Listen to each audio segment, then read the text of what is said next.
Olá, estamos de volta com mais um vídeo e dessa vez eu tive que pedir um reforço. Eu estava analisando algumas coisas que aconteceram ultimamente comigo e tem umas coisas que me irritam profundamente. Às vezes, essa semana mesmo aconteceu isso, eu falei uma palavra comum, normal, usual e alguém me repreendeu. Não fale essa palavra que se você falar isso acontece aquilo. Eu comecei a pensar em outras situações parecidas e resolvi fazer uma série de vídeos, se Deus quiser vai dar certo, falando sobre a mistificação do Evangelho.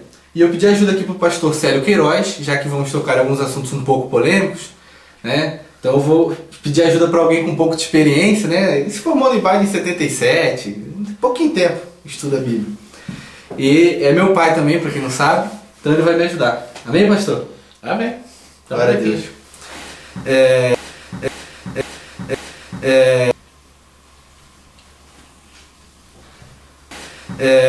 A mistificação do Evangelho é algo terrível. Você pega algo que é maravilhoso, que é simples, que é simplesmente você pregar o Evangelho de Cristo, você conhecer a Jesus, buscar a salvação da forma mais simples possível que Jesus nos passou, nos ensinou, amando a Ele, ao próximo a nós mesmos e tal, e acaba incluindo tantas coisinhas no meio e dando poder a palavras que às vezes aquela palavra não tem. E às vezes parece que uma palavra que você fala tem mais poder do que o próprio sangue de Cristo vai te tirar a salvação. E não é assim, essa não é a verdade. Ou até mesmo parece que porque você vai falar uma coisa de um jeito, você vai acabar não recebendo sua bênção ou sendo castigado, como se Deus não tivesse a capacidade de interpretar aquilo que você falou. Sendo que Deus também ele conhece os nossos corações e sabe o que nós estamos pedindo, mesmo antes de abrirmos as nossas bocas. A mistificação que nós vamos falar hoje é sobre uma palavrinha, que é aquela que eu falei no começo do vídeo. Após quase 2 noites sem dormir direito, eu estava no meu trabalho, apareceram alguns problemas e eu brinquei. Oh meu Deus, me dá paciência. E logo em seguida eu fui repreendido pela irmã dizendo, pelo amor de Deus, não fale isso porque você vai ter tribulação. Eu falei, mas por que, irmã? Aí ela falou, não, mas está na Bíblia, se você pedir paciência, Deus te dá tribulação. Eu falei, está escrito isso na Bíblia? E um pastor que estava junto falou assim, está sim, vou te mostrar. E abriu a Bíblia em Romanos 5:3, com essa intenção de me mostrar o porquê que eu não poderia pedir paciência para Deus porque Ele me daria tribulação. O senhor pode ler, pastor Célio, para a gente? Romanos capítulo 5 e versículo 3.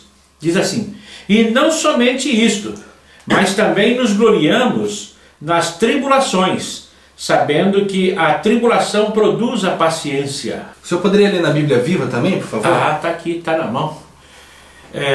Diz assim, podemos nos alegrar igualmente quando nos encontramos diante de problemas e lutas, pois sabemos que tudo isto é bom para nós.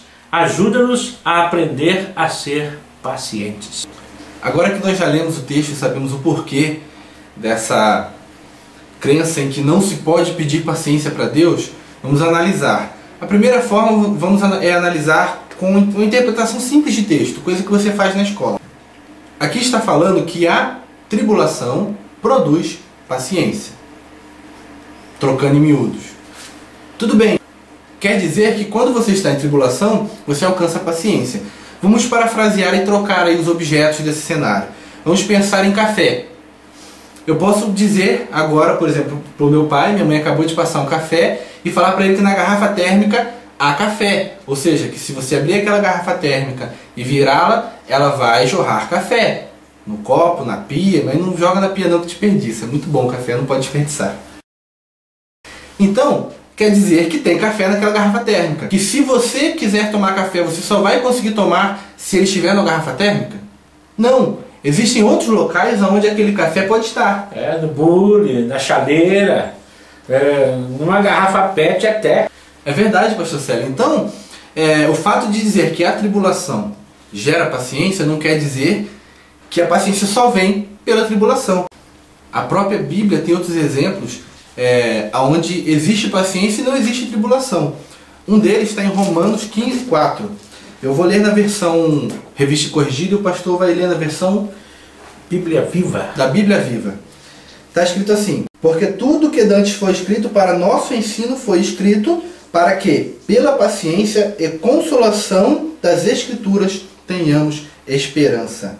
Aqui diz: estas coisas que foram registradas nas Escrituras há tanto tempo servem para nos ensinar a paciência e para nos animar, a fim de que aguardemos esperançosamente o tempo em que Deus vencerá o pecado e a morte. Acabamos de ver uma situação onde diz que pelas coisas que estão escritas nas Escrituras, nós aprendemos a paciência. Ou seja, além de se aprender a paciência pela tribulação, você pode aprender a paciência pelo que está escrito na palavra de Deus. Inclusive aqui nós vemos que ela é aprendida, não é gerada por nenhuma situação embaraçosa, ou difícil, aflitiva que tenhamos que passar. Se aprende também de outras maneiras. A paciência. Interessante, pastor, porque tem pessoas que às vezes só conseguem aprender algo vivenciando uma determinada situação e tomando lição. Mas também se aprende estudando, aprendendo com a experiência de outras pessoas, como nesse caso pela própria Bíblia, sem que você tenha que passar por uma amputação de uma perna, por um câncer, por uma AIDS ou alguma coisa do tipo. Não é necessário que você passe perder um filho, qualquer coisa, ou ver o seu time perder de 5-0 para o Corinthians. Não é preciso que você passe por isso para que você aprenda a ter paciência. É verdade, pastor? Isso aconteceu também que o Vasco perdeu para o Botafogo. Pois é, né? Mas aí você não aprendeu paciência, aprendeu alegria. Não, para mim tanto faz. Então, imagina paciência. Se não fosse fazer uma edição disso aqui, paciência. Amém. Glória a Deus. Por último, vou ler um comentário aqui. É o Comentário Histórico-Cultural do Novo Testamento, por Lawrence O. Richards, da própria CPAD. Vou ler só uma parte dele, explicando sobre o texto de Romanos 5:3. Em palavras mais simples, nossa fé nos dá uma perspectiva que nos permite experimentar a alegria apesar das pressões e das frustrações que cada ser humano deve experimentar. Através do sofrimento, o Senhor nos enriquecerá, desenvolvendo nossa perseverança e nosso caráter. Aqui ele usa a palavra perseverança, que também é usada na versão NVI, Nova Versão Internacional, que é muito creditada, muito aceita, e muitos estudiosos dizem que é a versão que mais se aproxima do original. Lá também não fala paciência, fala perseverança, pois aquele que passa por dificuldades e as supera, ele se torna uma pessoa perseverante, pois se você só vence uma dificuldade se você perseverar. Se você não perseverar, você não chega a passar aquela dificuldade ou superá-la. Então, até mesmo tem essa questão da palavra paciência talvez não se aplicar perfeitamente ao contexto do que está sendo ensinado. Porque aqui, o apóstolo Paulo está falando sobre as adversidades que nós passamos para entendermos que nós não somos abençoados somente aqui na terra, somente com as coisas daqui, e vermos que nós já somos ricos em Cristo Jesus. E se encaixa, do meu ponto de vista, eu acho, se encaixa muito melhor a perseverança nesse caso aí, do que a palavra paciência, porque senão fica muito vago. Perseverança. O indivíduo sofre, mas ele persiste buscando. Ele passa por vendavais, ventos contrários na vida, conforme o povo diz, né? O vento contrário. Passa por dificuldades, mas ele persevera. Eu acho que é muito mais fácil entender desta forma. Então, por fim, já que o nosso tema aqui é desmistificar algumas coisas dentro da cultura cristã, não vamos criar um neologismo em cima da palavra paciência. Ela tem um significado, ela pode ser aplicada nessa passagem de Romanos 5:3 como é aplicada na versão revista e corrigida, mas também pode ser aplicada a outra palavra e, olhando-se o contexto, você vai chegar na mesma conclusão. E não vamos dar a esta palavra um poder místico que ela não tem. Se você pedir paciência, você não obrigatoriamente vai receber tribulações. Da mesma forma que não existe nenhuma palavra mágica que através dela você seja salvo. Não existe nenhuma palavra mágica que através dela você seja curado, você alcance qualquer outro tipo de coisa. A salvação, a cura, as bênçãos do Senhor vêm através de coisas muito mais profundas e que partem de uma atitude sua, de uma transformação do seu coração, do mover do Espírito Santo sobre a sua vida. Também depende muito do momento, da fase que você está passando na sua vida, da necessidade que Deus tem de falar com você e de que formas. Não vamos dar poderes às palavras que elas não têm. O poder está investido em nós através do Espírito Santo, e é em nome de Jesus que as coisas acontecem, se você pedir corretamente, porque a Bíblia diz que até mesmo se você pedir mal, você não recebe. E também tem outras coisas que se mistificam muito, se não poder a elas. Por exemplo, o sangue de Cristo. O sangue de Cristo tem poder e tem um significado maravilhoso em se pronunciar essa palavra, mas ela não é uma palavrinha mágica. Assim como manter o Salmo 91 aberto em cima da estante e outras coisas mais. Uma coisa acontece sim, quando você deixa a Bíblia aberta direto no Salmo 91. Aquelas páginas ficam amarelinhas, envelhecidas, empoeiradas. Só isso que acontece. Se você mantiver a Bíblia aberta, ela vai ficar amarelinha. Alguns não rabiscam, não escrevem, não fazem nenhuma marcação, porque dizem que estão passando batom na boca de Deus. Então, se amarelar a folha da Bíblia de tanto ficar aberta, está fazendo o quê? Está botando anemia em Deus? Mas tem uma coisa também, precisa abri-la para lê-la, para segui-la, para obedecer os mandamentos. Porque tem até aquela história do menino que o pai deu para ele uma Bíblia de presente e colocou várias notas de $100 e falou para ele: meu filho, quando você estiver lá em aperto, lá longe, a solução vai estar dentro da palavra de Deus.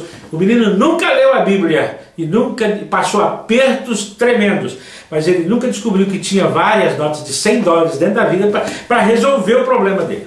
E com certeza todas as soluções que nós precisamos para os nossos problemas estão contidas nesse livro maravilhoso, não porque ele seja santo, mas sim porque as verdades neles contidas são maravilhosas e únicas. Então aguarde mais a nossa sequência de vídeos, com certeza vamos trazer mais outras informações para desmistificar muitas coisas que atrapalham na disseminação pura e verdadeira do Evangelho de Cristo. É isso aí, estamos aceitando sugestões de outras coisas, ou até mesmo dúvida. Você ouviu falando alguma coisa e não sabe se é certo, se não é? Pode mandar sugestão pra gente por comentário embaixo mesmo, ou através do nosso blog, que está aqui embaixo também, que é cybercruz.blogspot.com, ou até por mensagem direta no Twitter. Nosso Twitter é @cybercruz. Nós queremos a interatividade com você e queremos que o Cybercruz seja uma bênção na sua vida. E quem sabe você não tem uma ideia aí, alguma coisa que esteja te incomodando, passa para nós que a gente abre a boca aqui. É isso aí, tá vendo? Você viu a diferença dele para mim? Ele já está chegando para cá. Daqui a pouco você vai ver ele aqui do meu lado mais pesado do que eu. Uma dupla de peso, né? Uma pequena resenha desse vídeo vai estar lá no blog, caso você queira como auxílio para um estudo, pode utilizar à vontade. É o cybercruz.blogspot.com. Clique em gostei aqui embaixo. Ó, já estou viciado em Facebook, lá é curtir. Clique em gostei aqui embaixo. Também se inscreva no nosso canal e pode também nos seguir no Twitter, @cybercruz. Arroba nisso, hein?